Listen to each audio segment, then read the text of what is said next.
100 mètres de long, 30 mètres de large, cette butte n'a rien de naturel. Dessous se cache peut-être un cairn vieux de 6000 ans. Pendant 15 jours, étudiants en archéologie et bénévoles vont gratter la terre à la recherche d'indices.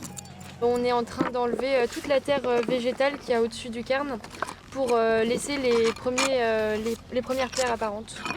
Donc on essaye de repérer s'il y a des éléments de parois dans la construction et comment est-ce que s'organisent les éventuels murs.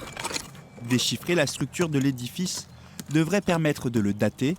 Ces questions, la famille Lucas, propriétaire du terrain, se les transmet de génération en génération. Depuis que je suis petit, je sais qu'il y a cette bosse et que ça a toujours été un mystère et que pour tout le monde, mais personne n'a pu dire quoi que ce soit dessus. C'est là depuis des siècles, ça ne va pas parler en quelques jours, mais on va trouver le mystère. La butte n'avait jamais été fouillée.